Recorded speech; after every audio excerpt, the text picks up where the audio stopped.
Namaskar, Jai Hind, Jai Bharat. Once again, your friend Sanjana Simon is back on her YouTube page, very official YouTube page.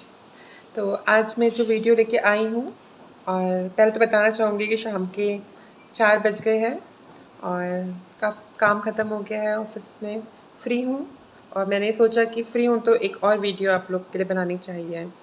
और काफ़ी समय से comments भी आ रहे हैं, बहुत सारी वीडियोस के रिक्वेस्ट आ चुके हैं और सारे विषयों पे मैं एक-एक करके बात करूँगी।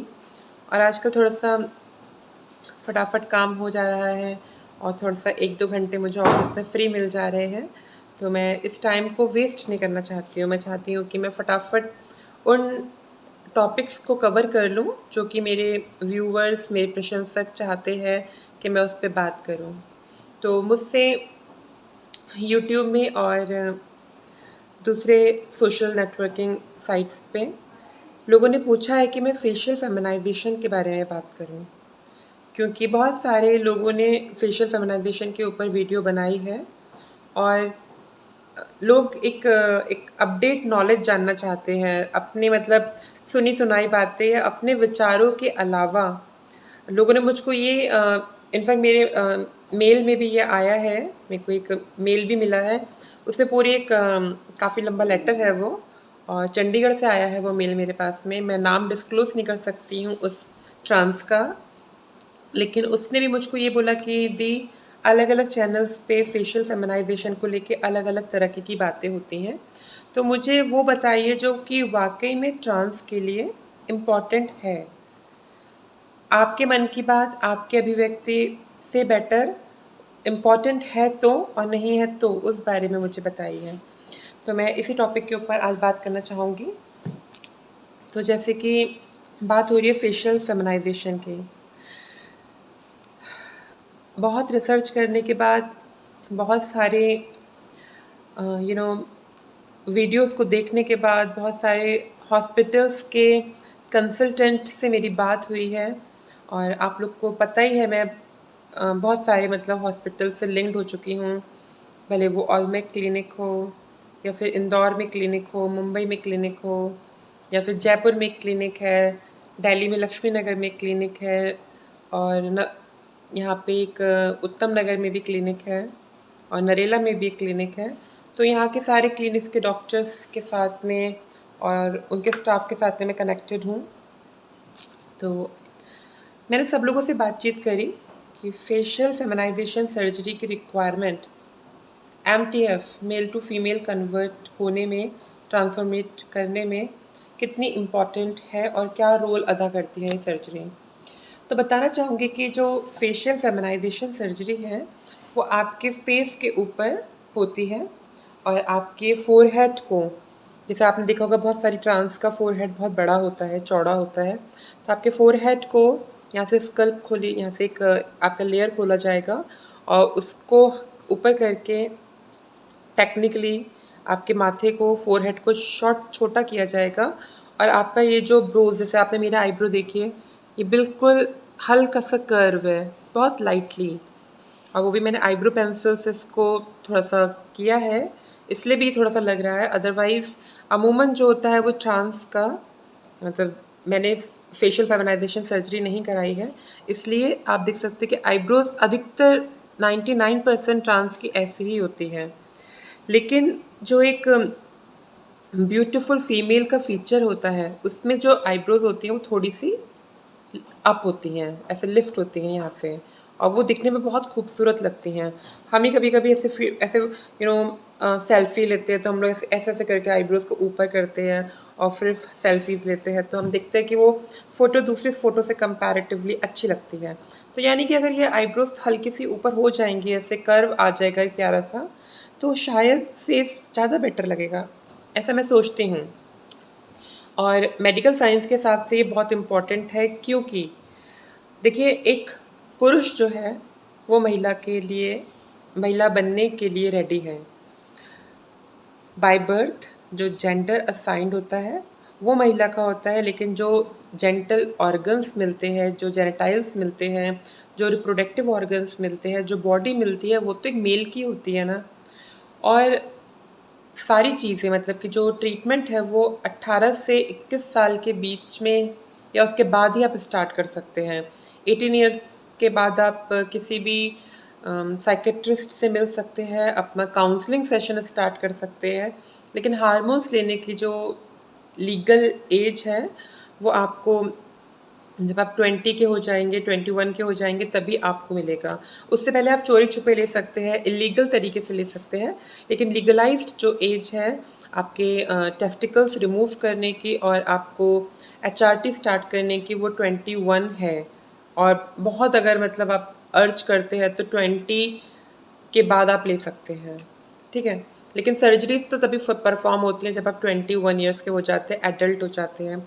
तो 21 साल एक नोट करने वाली बात है कि 21 साल जो है, उसमें सर्जरी कंप्लीट हो रही है और प्यूबर्टी एज जो है वो अब आजकल के समय में मुझे लगता है 13 इयर्स से स्टार्ट हो जाती है। पहले का दौर अलग था, तब 14-15 में भी होता था, लेकिन अब क्योंकि इतना ज़्यादा हम लोग कार्बनिक फूड ले रहे हैं, इतना केमिकल इनटेक कर रहे हैं कि 12-13 तक आप देखिए कि प्यूबर्टी एज स्टार्ट हो जाती है, भले वो महिला में हो, चाहे पुरुष में हो। अब मैं यहाँ पे बात ट्रांस मैन और ट्रांस वुमेन की नहीं कर रही हूँ, यहाँ पे बात मैं अपनी और आपकी अभिव्यक्तियों की नहीं कर रही हूँ, यहाँ पे मैं बात कर रही हूँ उस शरीर की जिसमें आप पैदा हुए हैं। तो आप जिस शरीर में पैदा हुए हैं, भले वो एक पुरुष का हो, चाहे एक महिला का हो, वो 12 साल के बाद से या 13 साल के बाद से नेचुरल हार्मोन्स को रिलीज़ करना स्टार्ट कर देता है। Natural hormones. अब अगर आपको महिला का एक शरीर मिला है, तो आपके अंदर एस्ट्रोजन का लेवल जो है वो महिलाओं के हिसाब से बढ़ जाएगा। 13 साल के बाद में एक महिला के शरीर में पैदा हुआ व्यक्ति, मैं व्यक्ति बोल रही हूँ क्योंकि वो trans man, trans boy, trans girl कुछ भी हो सकती है।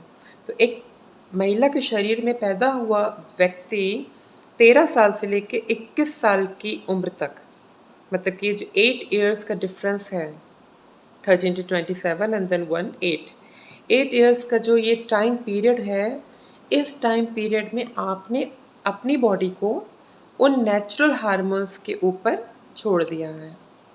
ये 8 साल जो जीवन के हैं, ये आपकी बॉडी को पूरी तरीके से, अगर आप महिला के शरीर में पैदा हुए हैं तो एक महिला बना देंगे, और अगर आप एक पुरुष के शरीर में पैदा हुए हैं तो आपको एक पुरुष बना देंगे।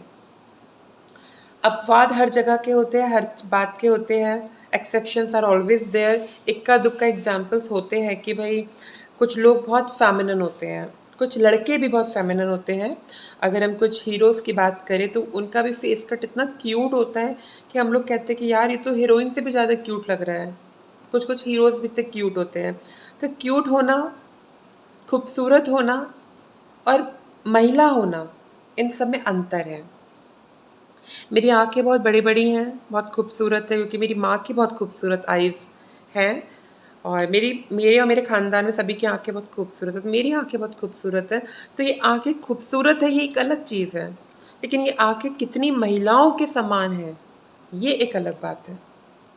मेरी नाक बल्की है, लेकिन ये पुरुष के समान है या महिला के समान है, ये एक बात है। आपके होंठ छोटे हैं, कर्वी हैं, अ, अच्छे हैं, लेकिन खूबसूरत होने के साथ-साथ ये कितने परसेंटेज एक महिला के फेस को डिनोट कर रहे हैं, ये इम्पोर्टेंट है। तो ये टेक्निकल बात है, आप किसी भी यूट्यूब में या किसी भी वीडियो में ऐवे ही कुछ सुन के, किसी की मनगढ़ंत बात सुन के, उनके विचारों को सुन के अपनी लाइफ़ का जजमेंट मत कीजिएगा। आप टेक्निकल पॉइंट्स को देखिए। मैं आपको दिखने में खूबसूरत लग रही होंगी। बहुत सारी ट्रांस दिखने में बहुत खूबसूरत होती हैं, बहुत सारे ट्रांस मेन दिखने में बहुत हैंडसम होते हैं।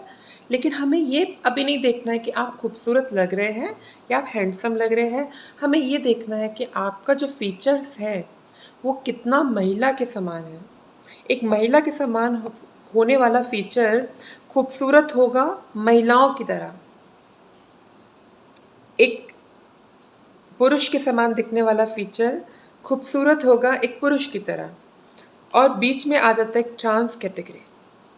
तो कभी-कभी हाँ, ट्रांस बहुत खूबसूरत होती हैं, लेकिन सामने वाला इंसान पहचान लेता है कि ये ट्रांस है। और जब उससे पूछा जाता है कि भाई आपको कैसे मालूम चला हम ट्रांस हैं? तो वो कहता है कि नहीं आप बहुत खूबसूरत हो, बहुत प्यारी हो, हज़ारों लड़कियाँ आपके सामने फ़ेल हैं, आपके सामने फ़ीकी हैं, आप अलग ही बिल्कुल बहुत खूबसूरत है, मैं क्या बताऊँ आपको बड़ा अट्रैक्शन है आपके अंदर, लेकिन समहाउ पता चल रहा है कि आप एक ट्रांस हैं।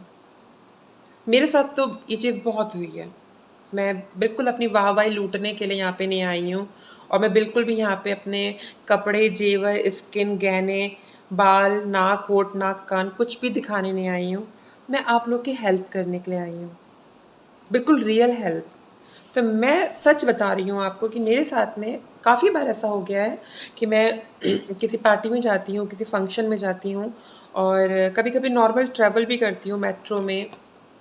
तो कभी-कभी कुछ महिलाएँ या कुछ पुरुष या कुछ यंगस्टर्स वो एकदम से पास में आते हैं और बोलते हैं कि ma'am you are very beautiful, you have very iconic personality, you are very graceful and साथ-साथ बात करते-करते अचानक से ऐसा कुछ उनके वर्ड्स होते हैं या उनकी अभिव्यक्ति होती है, उससे मालूम चल जाता है कि this person has understood that I am a trans. Because that person has started giving a very different sort of respect, attention. तो ये चीज़ जो होती है वो सोचने पे मजबूर करती है।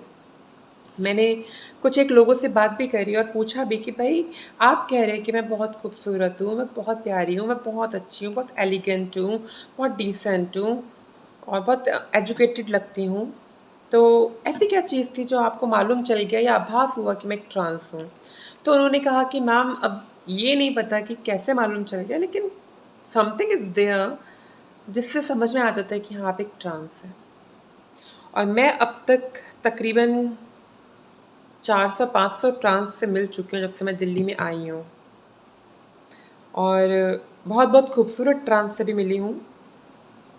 लेकिन 99% ट्रांस पता चल जाती हैं कि वो ट्रांस हैं। वो लड़की जैसी होती हैं, लड़कियों से भी बहुत खूबसूरत होती हैं, लड़कियाँ उनके सामने कुछ भी नहीं होती हैं, लेकिन फिर भी कहीं न कहीं मालूम चल जाता है कि वो ट्रांस हैं। आजकल यूट्यूब में कुछ ट्रांस वुमेन हैं, जो अपना चैनल चला रही हैं और मैं उनको बहुत अच्छे से जानती हूँ और कुछ दिल्ली की हैं और कुछ दूसरे जगहों की भी हैं। तो दिल्ली के जो ट्रांस लोग हैं, उनसे तो मेरी बहुत अच्छे से बातचीत भी है, फ्रेंडशिप है मेरी उनसे बहुत अच्छी। तो मुझे मालूम चला जब हम लोग आपस में मिले भी दिल्ली में 1-2 बार, तो उन्होंने भी मुझसे कहा जैसे मैंने उनसे कहा कि भई आप बहुत खूबसूरत हो भई, बड़ी प्यारी लगती हो आप तो। तो उन्होंने कहा कि दीदी हम प्यारे तो लगते हैं, सब कुछ है, लेकिन कहीं न कहीं पता है लोगों को पता चल जाता है कि हम ट्रांस हैं, ये क्यों होता है? और जब मैंने इस बात को फिर अपने उस पे सोची, मैंने कहा यार ये बात तो मेरे साथ भी है। खूबसूरती अलग बात है, स्मार्टनेस अलग बात है, हर चीज़ सही है, लेकिन फिर भी लोग पता कर लेते हैं। कहीं न कहीं मतलब इक्का-दुक्का लोगों को मालूम चल जाता है, तो मालूम कैसे चलता है? फिर जब मैंने बहुत रिसर्च करी तो मैंने ये पाया कि हम लोग खूबसूरत हैं, लेकिन पुरुषों के मापदंड में। पुरुष फीचर्स लेके जब हम अपने आप को सजाते हैं, सँवारते हैं, नर्चर करते हैं, तो हम खूबसूरत तो बहुत लगते हैं। जैसे कि आप आंटी नंबर 1 में गोविंदा को देखिए, वो बड़े खूबसूरत लग रहे हैं। आप आमिर खान, सलमान खान को देखिए, उन्होंने जब महिलाओं के किरदार निभाए तो वो बहुत खूबसूरत लग रहे हैं। कुछ-कुछ जो गे होते हैं या फिर जो प्री ऑपरेटिव ट्रांस होती हैं, वो लोग क्रॉस ड्रेसिंग करती हैं, तो वो लोग गज़ब खूबसूरत लगती हैं। लेकिन पता चल जाता है कि वो ट्रांस है। तो मेरे सभी व्यूअर्स, मेरी सभी ट्रांस बहनों, मैं बिल्कुल सच बोल रही हूँ यहाँ पे कि आपको खूबसूरत नहीं बनना है, बल्कि आपको ये देखना है कि आप कितने परसेंट फीमेल जैसे खूबसूरत बन रहे हैं। क्योंकि खूबसूरत हैंडसम एक आदमी भी होता है और ब्यूटीफुल एक औरत भी होती है। अट्रैक्शन दोनों ही जेंडरों में बराबर से है। अब मेरे फीचर्स अगर मैनली है लेकिन मैं खूबसूरत हूँ तो देखने वाले इंसान को लगेगा यार कितनी खूबसूरत सी पर्सनालिटी है ये लेकिन कहीं न कहीं मैनली लग रही है। आप समझ रहे हैं मेरी बात को? यही चीज़ लागू होती है ट्रांस गर्ल्स के ऊपर। कुछ चीज़ें हैं जो हमारी बॉडी को हम चेंज ही नहीं कर सकते, जैसे कि हमारे हाथों की बनावट है। हमारे हाथ अगर चौड़े हैं तो वो चौड़े ही रहेंगे। हमारे पैरों का साइज़ अगर 7 इंच, 8 इंच, 9 इंच है तो वो उतना ही रहेगा, आप उसको सर्जरीज़ के बाद भी नहीं छिपा सकते हैं। आपकी हाइट अगर 5'9" है, 5'11" है, 6 है, तो आप उसको नहीं छिपा सकते। तो ये भी चीज़ें कुछ होती हैं जो कि लोगों को बता देती हैं कि भई ये ट्रांस है। क्योंकि इतनी लंबी लड़की और इतनी चौड़ी लड़की नहीं होगी। लड़कियों का भी फैट डिस्ट्रीब्यूशन होता है बिल्कुल अलग होता है, ट्रांस का फैट डिस्ट्रीब्यूशन बिल्कुल अलग होता है। तो मैं यहाँ पे मुद्दे की बात कर रही हूँ कि जो 13 साल से लेके 21 साल तक का पीरियड होता है, वो एक ट्रांस मैन और एक ट्रांस वुमेन की बॉडी को पूरी तरीके से उस शरीर में कैद कर लेता है और मैच्योर कर देता है जिस शरीर में वो पैदा होते हैं। जैसे कि मैं जब पैदा हुई तो आई वॉज़ अ बॉय। एक पुरुष के शरीर में पैदा होने के बाद जब तक हार्मोन्स नहीं लिए तो 13 साल से लेके 18, 20, 21 या मैंने तो खैर बहुत लेट स्टार्ट किए। उस पीरियड में, उन सालों में, उन हार्मोन्स ने, उन टेस्टोस्टेरोन्स ने मेरी बॉडी को इतना मैनली कर दिया है क्योंकि मैं चाहूँ नहीं चाहूँ, वो चीज़ें हो रही हैं। आपके हाथ पैरों की बनावट, आपका फ़ोरहेड का चौड़ा होना, आपके नॉस्ट्रल्स का ब्रॉड होना, आपके फेशियल फीचर्स जो होते हैं उसका मैनली इम्पैक्ट लेना, ये सब नॉर्मल सी बात है। ये आपके हाथ में ही नहीं आप चेंज करें, क्योंकि आपकी बॉडी के अंदर जो हार्मोन्स है वो उसको अपने आप चेंज कर रहा है, वो नेचुरल है। नेचुरल चीज़ जो है वो रातों रात यू नो आपको कहाँ से कहाँ पहुँचा देगी। और जब हम लोग अपनी एचआरटी स्टार्ट करते हैं तो महज़ 2 या 3 साल फीमेल हार्मोन्स लेने से हमारा वो स्ट्रक्चर इतना चेंज नहीं हो सकता। इस बात को आप कान खोल के सुन लीजिए। कोई भी आपसे कुछ भी कहे, आप याद रखिए, आप 2 साल, 3 साल, 4 साल भी एचआरटी ले लेंगे या 5 साल भी एचआरटी ले लेंगे, लेज़र ले लेंगे, अच्छे-अच्छे फेशियल्स करवा लेंगे, सब कुछ कर लेंगे, लेकिन उसके बावजूद आप खूबसूरत तो खूब बन जाएँगे, बहुत खूबसूरत बन जाएँगे, लेकिन आप एक महिला के समान खूबसूरत बन जाए, ये नहीं हम कह सकते हैं। आप खूबसूरत बनेंगे, लेकिन कहीं न कहीं देखने वाला इंसान आइडेंटिफ़ाई कर लेगा कि येस, आप एक मेल से फीमेल कन्वर्ट होके खूबसूरत बने हैं। Are you getting my point? Because आपका फेशियल फीचर्स जो है वो एक हद तक ही चेंज होगा। एचआरटी के 4-5 साल में वो एक हद तक ही चेंज हो पाता है। वो पूरी तरीके से जो 20, 22, 25 साल तक जो एक पुरुष का आपके अंदर जो हार्मोन्स रहा है, उसको निकाल के पूरी तरह बदल नहीं सकता। तो फेशियल फेमिनाइज़ेशन सर्जरी इसलिए बहुत इम्पोर्टेंट हो जाती है। और ज़िंदगी एक बार मिली है दोस्तों, उसको बहुत मुस्कुराते हुए, हँसते हुए जी लीजिए। ये नेचुरल, अननेचुरल, प्राकृतिक, अप्राकृतिक, मैंने मेकअप किया है, नहीं किया है, मैं नेचुरल ऐसी हूँ, अननेचुरल ऐसी हूँ, इन सब चीज़ों से पढ़ने से अच्छा है कि अपनी लाइफ़ को एक ऐसा आयाम दीजिए कि आप जब 4 के बीच में खड़े हो तो आप कॉन्फिडेंटली खड़े हो। आपका कॉन्फिडेंस लेवल डाउन ना हो। अव्वल तो फेस की खूबसूरती कुछ होती ही नहीं है। इंसान का चरित्र अच्छा होना चाहिए, उसका व्यक्तित्व अच्छा होना चाहिए। लेकिन क्योंकि जब बात चल रही है प्रॉपर सर्जरी की और एक मेल टू फीमेल कन्वर्ट होने की, तो मैं इस बात को अपील करके बोलना चाहूँगी कि अगर आपको लग रहा है कि 2-3 साल की एचआरटी के बाद भी आपके फेस के फीचर्स फीमेल के समान चेंज नहीं हुए हैं, तो आप एफएफएस करवा सकते हैं। और एफएफएस करवाने के बाद चेहरा बिल्कुल भी अननेचुरल नहीं लगता है।